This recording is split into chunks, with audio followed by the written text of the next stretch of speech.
Миллионер Ричард Стерлинг стоял у двух свежих могил в маленьком кладбище на окраине Лондона. Холодное ноябрьское солнце отражалось на мраморных плитах, на которых были выбиты имена его дочерей Эмили и Клара. Две маленькие жизни, две его радости, утраченные в одну ночь. Неделя бессонницы, голода и бесконечной боли превратила его голос в хрип, а движение — в пустую рутину. Он приходил сюда снова и снова, падая на землю, словно пытался соединиться с теми, кого потерял. Но в этот туманный рассвет что-то нарушило привычную тишину. Легкий, странный гул заставил кожу покрыться мурашками. Из него внезапно вырвался детский крик. Ричард замер. В густом тумане перед ним появилась девочка в ярко-желтом пальто.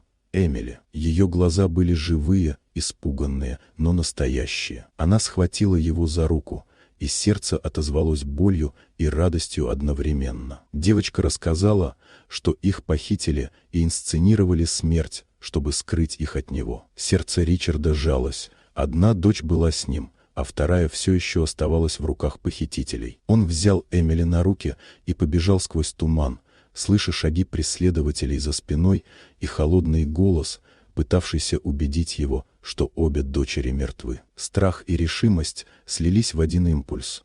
Он не мог и не хотел терять ни одной. Добравшись до заброшенного дома на окраине города, Ричард проник внутрь, следуя указаниям дочери. В подвале он обнаружил Клару, маленькую, испуганную, но живую. Обе девочки прижались к нему, а он впервые за неделю почувствовал, что дыхание возвращается, а сердце не разрывается только от горя. Но за спиной раздался хруст, и тени появились с оружием. Ричард встал между ними и дочерьми, готовый на все ради их жизни. В этот момент снаружи прорвались сирены, спецгруппа и его охрана, которых он заранее вызвал. Дом содрогнулся от внезапного штурма. Через 15 минут похитители были обезврежены, а Ричард держал обеих дочерей, плача впервые не от утраты, а от облегчения. Эмили и Клара прижались к нему, шепча, что знали, он придет. В этот момент он понял, что теперь ничто и никто не сможет отнять у него самых дорогих людей. Дом снова стал местом безопасности,